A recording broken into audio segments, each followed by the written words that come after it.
नमस्कार दोस्तों। चलिए शुरुआत करते हैं। पहले प्रश्न की बातें तो होती रहेंगी, लेकिन अभी काम का समय है और वो ये है कि हम अगला प्रैक्टिस सेट निकाल रहे हैं। मिलाप शब्द में कौन सा प्रत्यय है? तो मिलाप शब्द की यदि मैं बात करूं तो इसमें आप प्रत्यय है। प्रति प्लस आघात का संधि विच्छेद का संधि रूप क्या होगा? तो प्रति प्लस आघात का हो जाएगा प्रत्याघात, यानी option number A will be right answer. आगे हम बात कर रहे हैं क्वेश्चन नंबर 3 की, जिसमें कह रखा है निम्नलिखित शब्दों में से कौन सा शब्द अनेकार्थी नहीं है, यानी जिसके अनेक अर्थ नहीं होते हैं, तो वो है आपका हत्या। क्वेश्चन नंबर 4 की बात करें, इसमें कह रखा है निम्नलिखित शब्दों में से तद्भव शब्द को पहचानिए। तो तद्भव शब्द हो जाएगा ऑप्शन नंबर सी प्यास। बाकी सब तत्सम है। क्वेश्चन नंबर 5 की बात कर रहे हैं, निम्नलिखित शब्दों में स्त्रीलिंग शब्द को पहचानिए। तो जो स्त्रीलिंग शब्द हो जाएगा क्वेश्चन नंबर 5 का वो हो जाएगा Ashwini, option number D. Question number 6 में कह रखा है जहाँ एक शब्द एक ही बार प्रयोग होता है और उसके एक से अधिक अर्थ होते हैं, वहाँ कौन सा अलंकार होता है? तो श्लेष अलंकार होता है। आगे कह रहे हैं वर्णों के समुदाय को क्या कहते हैं? वर्णों के समुदाय को कहते हैं वर्णमाला। एक करेक्ट आंसर। निम्नलिखित वाक्यों में से संबंध कारक वाले वाक्य को पहचानिए। तो संबंध कारक वाला वाक्य हो जाएगा क्वेश्चन नंबर 8 की अगर मैं बात करूं तो राधा का कुत्ता। ठीक है, कुत्ता राधा का है, संबंध बता दिया। ठीक है, आगे हम बात करते हैं क्वेश्चन नंबर 9 में, निम्नलिखित में से कौन सा जोड़ा सही नहीं है? तो बेटी का बेटियां, दिव्या का डिव्या, ये गलत है, यही सही नहीं है और ये इसका आंसर हो जाएगा। क्वेश्चन नंबर 10 में कह रखा है कि जहाँ राजा भोज वहाँ गंगू तेली, लोकोक्ति का अर्थ बताइए। तो क्वेश्चन नंबर 10 का आंसर हो जाएगा विशिष्ट और सामान्य व्यक्ति की तुलना, ऑप्शन नंबर ए इसका राइट आंसर हो जाएगा। क्वेश्चन नंबर 11 की हम बात कर रहे हैं वाच्य के कितने प्रकार होते हैं? तो भैया वाच्य के प्रकार होते हैं 3। कर्म यानी कर्ता कृतवाच्य, कर्मवाच्य, भाववाच्य। मेरा खाना खाने का मन नहीं है, अशुद्ध अंश स्पष्ट कीजिए। खाने खाने का मन नहीं करती है, मेरा खाना खाने का मन नहीं करती है, तो भैया मन नहीं करती है यही गलत हो जाएगा। 12 का डी यही कह देंगे मन नहीं करता है। ठीक है ना, मन पुल्लिंग है। 13 में कह रहा है पराजय में उपसर्ग बताइए। तो पराजय में उपसर्ग हो जाएगा सी, यानी परा प्लस अजय। शीत का विलोम क्या होगा? अरे शीत माने ठंडा होता है, तो इसका विलोम क्या हो जाएगा? क्वेश्चन नंबर 14 का डी, यानी उष्ण हो जाएगा। आगे बात कर रहे हैं देशभक्ति में समास कौन सा है? देश के लिए भक्ति, अर्थात ऑप्शन नंबर सी तत्पुरुष समास इसका राइट आंसर हो जाएगा। ये आगे चलते हैं क्वेश्चन नंबर 15 की तरफ। इसमें क्या रखा? पुस्तक पढ़ी जाती है में कौन सा वाच्य है? तो देखिए पुस्तक पढ़ी जाती है, ठीक है, तो इसमें वाच्य हो जाएगा आपका कर्म वाच्य, क्योंकि पुस्तक क्या है? कर्म है। हिंदी में पूर्ण विराम का चिन्ह, तो देखिए हिंदी में पूर्ण विराम चिन्ह की यदि मैं बात करूं तो ये होता है पूर्ण विराम चिन्ह, आप जानती हैं। दूध का धुला होना मुहावरे का अर्थ क्या होगा? तो दूध का धुला होना मुहावरे का अर्थ होगा भैया ऑप्शन नंबर ए निर्दोष, यानी जिसने कोई पाप नहीं किया हो, दोष नहीं किया हो, निर्दोषी। रौद्र रस का स्थायी भाव क्या हो जाएगा? तो रौद्र रस का स्थायी भाव हो जाएगा क्रोध। अगला क्वेश्चन, निम्नलिखित में से कौन सा शब्द अलंकार है? तो देखिए अलंकार, शब्द अलंकार अर्थ अलंकार यदि मैं बात करूँ क्वेश्चन नंबर 20 की, तो आंसर हो जाएगा ऑप्शन नंबर डी, ये शब्द अलंकार है।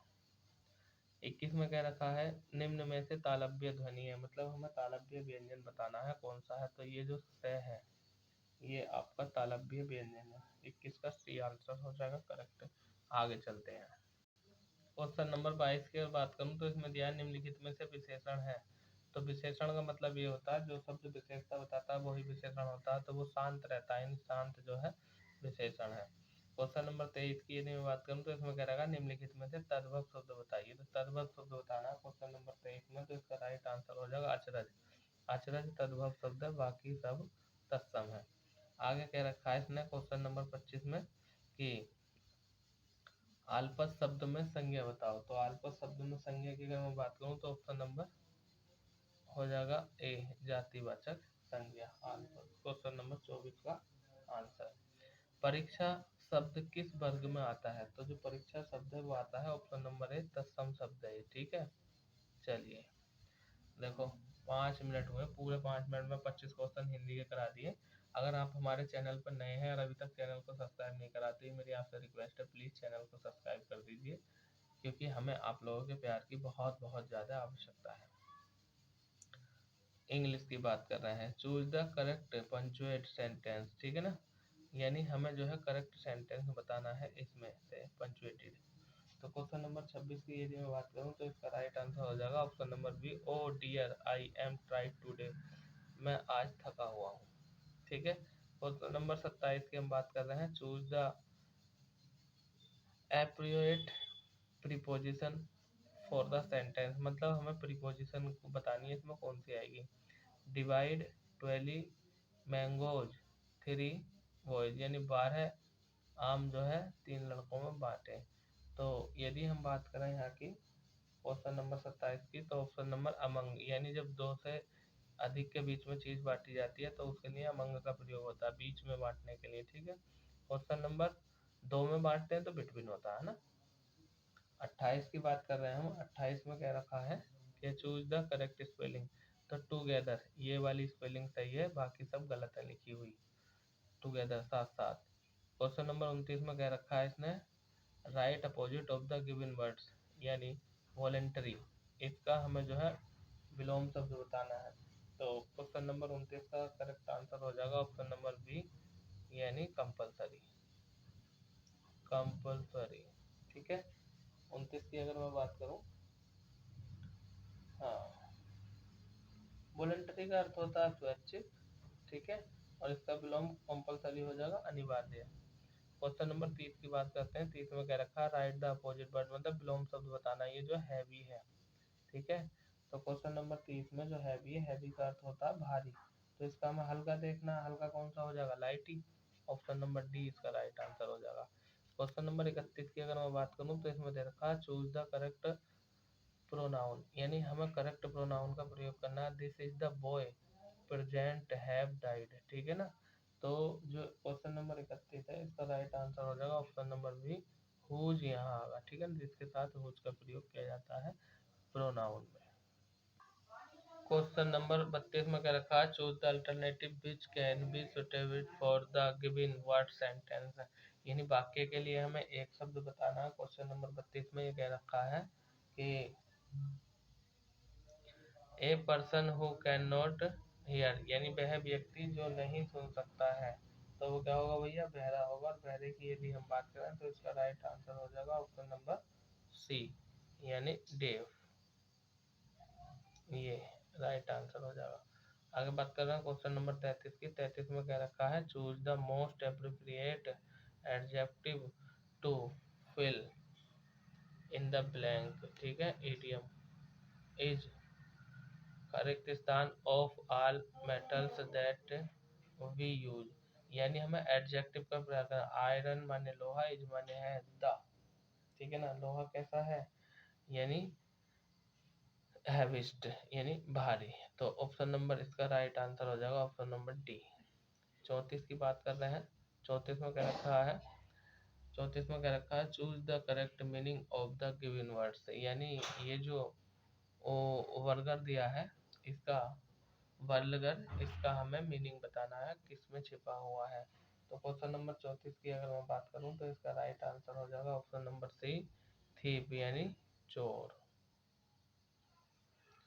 क्वेश्चन नंबर 35 की बात करते हैं, इसमें दिया choose the correct meaning of the given words, इसमें भी ये बताना है, यदि आपका म्यूट, जो म्यूट है इसका अर्थ जिसमें निकलेगा वो हो जाएगा ऑप्शन नंबर आपका बी, यानी साइलेंट, यानी शांत, कहते हैं ना फोन को म्यूट कर दो या साइलेंट कर दो, एक ही बात है। क्वेश्चन नंबर 36 की अगर मैं बात करूं तो इसमें दे रखा है identify the interjection from the following sentence, यानी इंटरजेक्शन बताना हमें क्वेश्चन नंबर 36 में। तो क्वेश्चन नंबर 36 का भी आंसर, यानी ये जो शुरू में दिया हुआ होता है एक्सक्लेमेटरी चिन्ह के साथ, यही आपका इंटरजेक्शन होता है। आगे बात कर रहे हैं क्वेश्चन नंबर 37 की, flower is related the petal in the same way as book is related, यानी कहने का मतलब ये है क्वेश्चन नंबर 37 में हमें ये बताना है कि इससे रिलेटिव कौन होगा, तो पेज होगा, option number A correct answer. Question number 38 में क्या रखा है कि select the correct plural of last, ठीक है, यानी ये जो दिया है अलाउज दे रखा है, इसका हमें प्लूरल बताना है। क्वेश्चन नंबर 38 की मैं बात करूँ तो ऑप्शन नंबर इसका डी हो जाएगा, यानी लीज हो जाएगा। ठीक है, अलाउज का लीज हो जाएगा। हाँ बिल्कुल। आगे बात कर रहे हैं क्वेश्चन नंबर 39 की, इसमें क्या रखा है, write the full form of we don't. ठीक है ना, तो इसकी हमें फुल फॉर्म बतानी है। तो फुल फॉर्म क्या हो जाएगा भैया, 39 में हो जाएगा इसका डी, वी डू नॉट हो जाएगा। आगे बात कर रहे हैं क्वेश्चन नंबर 40 की, इसमें क्या रखा है, इसमें choose the magnified word from the given jumbled word, यानी ये जो दिया है TLPNAE, इससे मिलकर कौन सा शब्द बनाया जा सकता है। तो सी बनाया सकता है, जो स्पेलिंग इसमें है वही स्पेलिंग इसमें है। आगे बात कर रहे हैं क्वेश्चन नंबर 41 की, इसमें क्या रखा है, choose the correct from of a noun that suit the given sentence, यानी करेक्ट नाउन का प्रयोग हमें करना है। यानी there were several at the conference. ठीक है, यानी देवर वहाँ थी, सेवरल यानी कॉन्फ्रेंस में। तो क्वेश्चन नंबर 41 का आंसर हो जाएगा ऑप्शन नंबर सी, वुमेन, यानी बहुवचन पूछेगा यहाँ पर, तो वुमेन की जगह वुमेन हो जाएगा। Option number A correct answer. Question number 42 की अगर हम बात करें तो इसमें क्या रखा है कि read the giving sentence carefully and choose the correct tense, यानी she had known him for 2 years, यानी सी माने वह, हैड नाउन जानते, हिम माने उसे, फॉर 2 years यानी 2 साल से। तो क्वेश्चन नंबर 42 में हमें बताना है कि ये कौन सा सेंटेंस है। तो भैया ये हो जाएगा आपका option number D, past perfect sentence है, क्योंकि हैड का प्रयोग जो है वो पास्ट में और थर्ड फॉर्म। ठीक है, पास्ट परफेक्ट। क्वेश्चन नंबर 43 की बात कर रहे हैं, fill in the blank with suitable verb to make the given sentence in past continuous tense, यानी पास्ट कंटिन्यूअस टेंस में कौन सी वर्ब का प्रयोग किया जाएगा, ये हमें बताना है क्वेश्चन नंबर 43 में। तो you were making a noise, ठीक है ना, ये आएगा। आगे कर रहे हैं क्वेश्चन नंबर 44 में, choose the correct verb the parrot in थक द विंडो, यानी वह विंडो से यानी खिड़की से कूद गया। तो क्वेश्चन नंबर 44 का राइट आंसर हो जाएगा ऑप्शन नंबर सी, यानी फ्लेव, यानी फ्लाई की थर्ड फॉर्म है ना, फ्लेव। चलो क्वेश्चन नंबर 45 में हम बात कर रहे हैं, चूज द करेक्ट वर्ब, यहाँ भी हमें करेक्ट वर्ब का प्रयोग करना है क्वेश्चन नंबर 45 में। तो ये कह रहा है अभी एंड वर्षा स्टडी टुगेदर, यानी अभी और वर्षा साथ साथ पढ़ाई करते हैं, तैयारी करते हैं, स्टडी करते हैं, अध्ययन करते हैं। ठीक है, choose the most appropriate alternative to fill in the blank, यानी हमें जो है रिक्त स्थान की पूर्ति करनी है क्वेश्चन नंबर 46 में। अगर मैं बात करूं क्वेश्चन नंबर 46 की, तो इसका राइट आंसर हो जाएगा option number D, a hall was head for the concert. Question number 47 में, choose the meaning of the given idiomatic extensive, यानी हमें ईडीएम बताना है क्वेश्चन नंबर 47 में। ठीक है, तो ये दे रखा है इसमें कि to cry for the moon, तो ये हो जाएगा इसका a option, to demand something impossible to get, यानी चांद के लिए चिल्लाना। कोई बच्चा कहे मुझे चांद ला कर दे दो, ये तो इम्पॉसिबल है, आ ही नहीं सकता, यानी टू डिमांड फॉर, ठीक है ना, समथिंग इम्पॉसिबल टू गेट, यानी कुछ असंभव चीज को प्राप्त करने की वो इच्छा कर रहा है। क्वेश्चन नंबर 48 की अगर हम बात करें तो यहाँ पर दिया है choose the subject from the given sentence. ठीक है, ये है can he win the match, यानी क्या वह मैच जीत सकता है। तो इसमें हमें सब्जेक्ट बताना है क्वेश्चन नंबर 48 में, तो इसका सब्जेक्ट हो जाएगा ही। ठीक है, यानी वाक्य में जो कार्य करता है वही करता होता है, और कर्ता को इंग्लिश में बोलते हैं सब्जेक्ट। क्वेश्चन नंबर 49 और क्वेश्चन नंबर 50।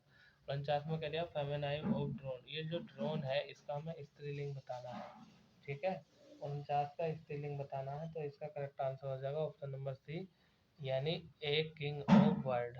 ठीक है, चलिए, ओ ओ सॉरी सॉरी सॉरी सॉरी, ये है बी, यानी मक्खी, ये हो जाएगा। 49 की बात कर रहे हैं, इसका सी ये है। 50 में मैंने उसकी जगह इसका लगा दिया, अभी सही करते हैं 50 में, which of the following is an example of onomatopoeia, ठीक है ना, यानी ओनोमेटोफिया का अर्थ क्या होता है ये हमें बताना है। तो इसका राइट आंसर हो जाएगा वजल ऑफ बीज, यानी ये इसका राइट आंसर होगा। ठीक है, ये इसका राइट है ऑप्शन नंबर ए, सी उसके धोखे से लग गया था। क्वेश्चन नंबर 51 की अगर हम बात करें तो इसमें क्या है, बाल दिवस किस महापुरुष की जयंती के रूप में मनाया जाता है? अरे वही चाचा नेहरू किसे कहते थे? पंडित जवाहरलाल नेहरू। बच्चे ने चाचा नेहरू कह करके पुकारते थे। क्वेश्चन नंबर 52 में कह रखा है, हड़प्पा नीति, हड़प हड़प हड़प नीति किस गवर्नर से संबंधित है? यानी राज्य हड़पने की नीति जो संबंधित है वो गवर्नर जनरल आपका डलहौजी, लॉर्ड डलहौजी से संबंधित है। इसने राज्य हड़प के सिद्धांत को अपनाया था। विश्व पर्यावरण दिवस कब मनाया जाता है? तो विश्व पर्यावरण दिवस जो है आपका 5 जून को मनाया जाता है। क्वेश्चन नंबर 53 का आंसर हो जाएगा ऑप्शन नंबर बी। वहीं अगर मैं बात करूं 54 की, तो इसमें क्या प्राकृतिक रेशे हैं, कपास, सिल्क, ऊन, ये सभी प्राकृतिक रेशे हैं जो हमें प्रकृति से प्राप्त होते हैं। क्वेश्चन नंबर 55 में क्या रखा है, ये दे रखा बाघा बॉर्डर किन दो देशों के मध्य स्थित है? क्वेश्चन नंबर 55 की अगर मैं बात करूं तो बाघा बॉर्डर जो है भारत और पाकिस्तान के बीच में स्थित है। आगे कह रहे हैं श्वेतांबर और दिगंबर किस धर्म से संबंधित है? तो भैया जैन धर्म से। जैन धर्म दो भागों में बट गया था, श्वेतांबर और दिगंबर। हाँ। क्वेश्चन नंबर 57 की अगर मैं बात करूं, भारत के प्रथम उपराष्ट्रपति कौन थे? तो भारत के प्रथम उपराष्ट्रपति थे ऑप्शन नंबर सी, यानी डॉक्टर सर्वपल्ली राधाकृष्णन। ठीक है, और इन्हीं की याद में शिक्षक दिवस मनाते हैं हम। क्वेश्चन नंबर 58 की यदि मैं बात करूं, उत्तर प्रदेश में लट्ठमार होली का आयोजन किस स्थान पर किया जाता है? तो बरसाना में, मथुरा के अंदर पड़ता है बरसाना, यहाँ पर लट्ठमार होली का आयोजन किया जाता है। 59 की अगर मैं बात करूं तो कह रखा है यहाँ पर क्वेश्चन नंबर 59 में कि भारत का शेक्सपियर किसे कहा जाता है? तो भारत का शेक्सपियर कहा जाता है कालिदास को। क्वेश्चन नंबर 60 में हम कह रहे हैं जीव विज्ञान का जनक किसे माना जाता है? तो भैया जीव विज्ञान का जनक माना जाता है ऑप्शन नंबर बी, यानी अरस्तु को। वहीं हम बात कर रहे हैं क्वेश्चन नंबर 61 में कह रखा है ओटीपी का पूर्ण रूप बताना, यानी ओटीपी जो आपके फोन पर आता है ना, तो इसका क्या हो जाएगा, वन टाइम पासवर्ड हो जाएगा, यानी ऑप्शन नंबर सी इसका राइट आंसर हो जाएगा। क्वेश्चन नंबर 62 की हम बात कर रहे हैं, इसमें कह रखा है कि भारत का क्षेत्रफल कितना? 2,32,000, 2 लाख, नहीं नहीं नहीं नहीं, अच्छा अच्छा, हाँ, भारत का हमें क्षेत्रफल बताना, तो क्वेश्चन नंबर 62 का आंसर हो जाएगा 3 लाख, यानी 32,87,263 वर्ग किलोमीटर, ये भारत का क्षेत्रफल है। क्वेश्चन नंबर 63 में कह रखा है कि लोकसभा में अधिकतम कितने सदस्य हो सकते हैं? तो भैया लोकसभा में अधिकतम सदस्य हो सकते हैं आपके 552। क्वेश्चन नंबर 64 में कह रखा है इंकलाब जिंदाबाद का नारा किसने दिया था? तो भैया इंकलाब जिंदाबाद का नारा जो दिया था, किसने दिया था? भगत सिंह ने दिया था। तो ऑप्शन नंबर ए इसका राइट आंसर हो जाएगा। भैया चैनल को सब्सक्राइब जरूर कर देना प्लीज, ये मेरी आपसे रिक्वेस्ट है। साथ में बेल आइकन का बटन भी दबा देना ताकि आने वाली वीडियो का नोटिफिकेशन सबसे पहले आपके पास पहुंच सके। क्वेश्चन नंबर 65 में कह रखा है निम्नलिखित में से कौन सा ग्रह नहीं है? तो क्वेश्चन नंबर 65 के करेक्ट आंसर की अगर मैं बात करूं तो इसमें ऑप्शन नंबर बी जो है ये सूर्य ग्रह नहीं है, बाकी तीनों तुम्हारे ग्रह हैं। आगे हम बात कर रहे हैं क्वेश्चन नंबर 66 की, वायुमंडल में ऑक्सीजन की मात्रा कितनी होती है? क्वेश्चन नंबर 66, ये तो बहुत ही हल्का, वायुमंडल में ऑक्सीजन की मात्रा होती है आपकी 21%, 78% होती है नाइट्रोजन। गंगटोक किस प्रदेश की राजधानी है? ठीक है ना, तो भैया क्वेश्चन नंबर 67 की अगर मैं बात करूँ, सिक्किम की राजधानी हो जाएगी गंगटोक। ठीक है, अरुणाचल प्रदेश की क्या है? ईटानगर। त्रिपुरा क्या है बताओ? ये असम, असम की। चलिए, ओ एम आर का पूर्ण रूप क्या होगा? ओ एम आर सीट नहीं होती है जो पेपर देने जाते हैं उसको हम फिल करते हैं, तो इसकी फुल फॉर्म हो जाती है ऑप्टिकल मार्क रीडर, यानी ऑप्शन नंबर ए इसका राइट आंसर हो जाएगा। क्वेश्चन नंबर 79 की हम बात 69 की हम बात करें तो इसमें दे रखा है निम्न में से कौन सी खरीफ की फसल नहीं है? तो खरीफ की फसल नहीं है ऑप्शन नंबर बी, चना खरीफ की फसल नहीं है, ये रबी की फसल है, बाकी सब खरीफ की हैं। क्वेश्चन नंबर 70 की बात करें, भारतीय संविधान के अनुच्छेद 25 से 28 तक किससे संबंधित है? तो 25 से 28 है ऑप्शन नंबर डी, धर्म की स्वतंत्रता, ये हमारा मौलिक अधिकार है। ठीक है ना। क्वेश्चन नंबर 71 की बात कर रहे हैं, भक्ति आंदोलन का जन्मदाता किसे माना जाता है? तो भक्ति आंदोलन का जन्मदाता माना जाता है ऑप्शन नंबर सी को, यानी रामानुजाचार्य को। 72 में बात कर रहे हैं योग दिवस, योग विश्व योग दिवस कब मनाया जाता है? ये तो बहुत फेमस है, 21 जून को हम क्या मनाते हैं? योग दिवस के रूप में मनाते हैं, option number B right answer. Question number 73 की बात कर रहे हैं, क्षेत्रफल की दृष्टि से भारत का सबसे बड़ा राज्य कौन सा है? तो क्षेत्रफल की दृष्टि से राजस्थान है और जनसंख्या में उत्तर प्रदेश है। क्वेश्चन नंबर 74 में क्या रखा, कोटोपैक्सी ज्वालामुखी किस देश में है? तो भैया कोटोपैक्सी ज्वालामुखी इक्वाडोर देश में है। ठीक है, तो 74 का राइट आंसर हो जाएगा ऑप्शन नंबर सी। वहीं अगर हम बात करें क्वेश्चन नंबर 75 की, तो दिया है इसमें कि कांग्रेस के प्रथम मुस्लिम अध्यक्ष कौन थे? तो बदरुद्दीन तैयब जी थे। दोस्तों 75 क्वेश्चन 20 मिनट में खत्म कर दिए। बताओ इतनी फास्ट और कितनी फास्ट करा मैं भाई। तो आपका कर्तव्य ये बनता है कि चैनल को सब्सक्राइब करके वीडियो को लाइक कर दो और अपने दोस्तों में शेयर कर देना। ठीक है, क्वेश्चन नंबर 76 की अगर मैं बात करूँ, ये मैथ शुरू हो गया। 1 से 15 के बीच कितनी अभाज्य संख्या होंगी?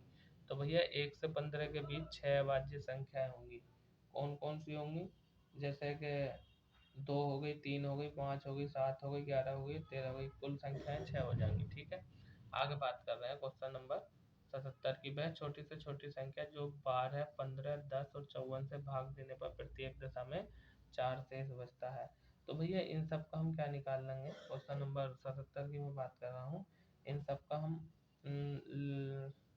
लैसे निकाल लेंगे और लैसे निकालने के बाद उसमें 4 जोड़ देंगे। ठीक है, तो जो राइट आंसर आ जाएगा वो आ जाएगा आपका ऑप्शन नंबर क्वेश्चन नंबर 77 का यानी 544, ऑप्शन नंबर सी होगा। लैसे निकालना आता ही है। क्वेश्चन नंबर 78 में सरल करना। अरे क्या करना है, 1512 को 36 से भाग दे दो, जो आए उसे जो है 0.006 से भाग दे दो, राइट आंसर आ जाएगा। क्वेश्चन नंबर 78 की अगर मैं बात करूँ तो 7000 इसका आंसर आ जाएगा ए। क्वेश्चन नंबर 79 में क्या रखा है, दो पूर्ण संख्याओं का गुणनफल 1500 है, इनका महत्तम सामर्थ्य 10 है, इनका लघुत्तम सामर्थ्य क्या होगा? दोनों देखो, इसका फार्मूला होता है मैस है गुणा लैस है बराबर पहली संख्या गुणा दूसरी संख्या। जब काट पीट करोगे हैं, हाँ, जब काट पीट करोगे तो इसका राइट आंसर आ जाएगा ऑप्शन नंबर यानी 150 सी। क्वेश्चन नंबर 80 की बात करें, 1 लीटर में कितने डेका लीटर होते हैं? तो भैया 1 लीटर में जो डेका लीटर होते हैं वो होते हैं यानी 1/10 डेका लीटर। तो ऑप्शन नंबर ये हो जाएगा। ये रटने का क्वेश्चन है, हल करने का है ही नहीं। क्वेश्चन नंबर 81 में कहना है 67 की पूर्ववर्ती संख्या क्या होगी? यानी जो 67 है, पूर्ववर्ती का मतलब होता है 67 नहीं, सॉरी, हाँ हाँ 81 का क्वेश्चन है। 81 में ये कह रहा है 67 की पूर्ववर्ती, तो पूर्ववर्ती जो पहले आई थी तो 67 में से 1 घटा दो, क्या हो जाएगा? 66 इसका आंसर हो जाएगा। पूर्ववर्ती पहले वाली, अनुवर्ती आने वाली। क्वेश्चन नंबर 82 में कह रखा है यदि a-1/a बराबर 4 हो तो a² + 1/a²। देखो कई बार करा है ये वाला क्वेश्चन भी। बच्चे यूँ कहते हैं कि सर मैथ आप सोल्व कराते हो, हमें सोल्व करने का टाइम नहीं देते, तो आपको सोल्व करने का टाइम दे दिया हूँ, आप सोल्व कर लो। क्वेश्चन नंबर 82 का आंसर 18 आएगा। ठीक है, चलिए मैं तो पहले ही सोल्व करके बैठता हूँ भाई, सोल्व करके जब तुम्हें सोल्व कराता हूँ, क्योंकि अगर ज़्यादा वो करूँगा तो टाइम लगेगा। ठीक है ना, चलिए क्वेश्चन नंबर 83 की बात कर रहे हैं, ये भी हल करने का भैया कर लेना। क्वेश्चन नंबर 84 की बात कर रहे हैं, एक आयताकार चबूतरे का परिमाप 200 मीटर है, यदि इसकी चौड़ाई 40 मीटर हो तो चबूतरे का क्षेत्रफल ज्ञात कीजिए।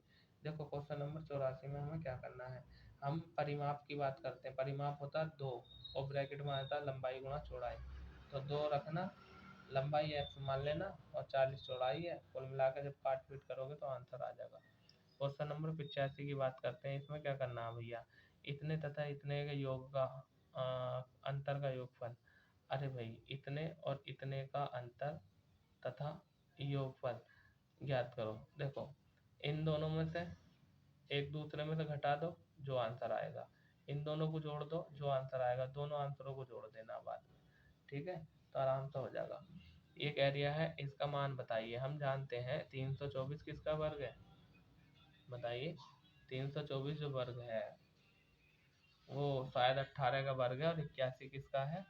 9 का। और जब 18 को 9 से भाग दूंगा तो इसका आंसर आ जाएगा आपका क्वेश्चन नंबर 86 की बात कर रहे हैं, 2 आंसर आ जाएगा। देखो ऊपर से निकलेगा 18, नीचे से निकलेगा 9, और जब 18 को 9 से भाग दूंगा तो 9 दूनी 18। आगे कह रहा है क्वेश्चन नंबर 87 में कि ये दिया है यहाँ पर, इसका स्थानीय मान बताना 2 का, तो 2 किसकी जगह है? सैकड़े की जगह है 2, तो 200 आंसर हो जाएगा। क्वेश्चन नंबर 88 में क्या रखा, हल करने का भैया कर लेना, आराम से हो जाएगा, कोई दिक्कत वाली बात नहीं है। क्वेश्चन नंबर 89 में क्या रखा, 500 का 5% ज्ञात कीजिए। तो भैया 500 का 5% कैसे ज्ञात करेंगे हम? 500 गुणा 5/100। 500 गुणा 5/100 जब काटूंगा उसे 500 गुणा 5/100 को तो 25 आंसर आ जाएगा। 90 की हम बात कर रहे हैं, वह छोटी से छोटी संख्या क्या होगी जो जो 16, 24, 30, 42 को पूर्णतः विभक्त कर देगी। तो भैया कुछ मत करना, इन सबका लैसे निकाल लेना, और लैसे यदि हम बात करें तो इनका निकल कर आएगा 1680। ये option number B right answer हो जाएगा। क्वेश्चन नंबर 91 की बात कर रहे हैं, यदि विक्रय मूल्य 750 हो, क्रय मूल्य 450 हो तो लाभ बताओ। अरे भैया कितने की बेची है? 750 की। खरीदी कितनी थी? 450 की। तो कितना आंसर आ जाएगा इसका? यानी 750 की बेच दी, खरीदी थी 450 की, तो लाभ हो रहा है ना, 450 की चीज 750 में बेच दी, तो उसे कितने का फायदा हुआ? तो भैया उसे फायदा हुआ आपका 300 रुपये का। ये भी कोई हल करने का क्वेश्चन है? अगला क्वेश्चन नंबर 92, कितने समय में 10% वार्षिक ब्याज से कोई धन अपने धन का 3 गुना हो जाएगा? तो ये हम क्वेश्चन नंबर 92 कैसे करेंगे? साधारण ब्याज समय निकालना है, यानी ब्याज गुणा 100 बटे मूलधन गुणा दर। जब मैं इसको हल करूंगा तो 20 वर्ष आपका आंसर आ जाएगा, ऑप्शन नंबर ए। देखो ये हल करने का आराम से कर लेना, गुणा भागी तो करनी है, हो जाएगा। क्वेश्चन नंबर 94 की बात कर रहे हैं, किसी वस्तु को 382.50 पैसे में बेचने पर एक आदमी को 15% का घाटा होता है, वस्तु का क्रय मूल्य बताओ। अरे क्वेश्चन नंबर 94 की बात कर रहे हैं, कैसा होगा? क्रय मूल्य निकाल लो पहले। क्रय मूल्य कैसे निकालेंगे? क्रय मूल्य बराबर सूत्र होता है विक्रय मूल्य बटे 100 माइनस हानि, यानी ये हो जाएगा 382.50 बटे 100 माइनस 15 कर दो और गुणा 100, इसको हल कर दो, ठीक है, आंसर आ जाएगा। क्वेश्चन नंबर 95 में करिए, चार संख्याओं का औसत 59 है, यदि प्रथम तीन संख्याओं का 47 हो तो चौथी संख्या से पहले 4 का निकाल लो, यानी 59 को 4 से गुणा कर दो, फिर 3 से गुणा कर दो 47 को और घटा दो। जब घटाओगे तो घटाने के बाद इसका राइट आंसर आ जाएगा, यानी क्वेश्चन नंबर 95 की बात कर रहे हैं हम। हाँ, तो लगभग 95 के आसपास इसका आंसर आ जाएगा, ये राइट आंसर। क्वेश्चन नंबर 96 में क्या करना, हल करना भैया, आराम से कर देना। 97 में कह रहा है 7.5 सेंटीमीटर भुजा वाले घन का आयतन ज्ञात करो। तो हम जानते हैं 97 में क्वेश्चन में घन के आयतन का सूत्र क्या होता है? भुजा की घात 3 होता है। ये जो दिया है ना 7.5, इसकी 3 बार गुणा कर देना, 7.5 गुणा 7.5 गुणा 7.5, तो आपका आंसर आ जाएगा 42, 18, 75, ठीक है, यानी ये इसका राइट आंसर हो जाएगा।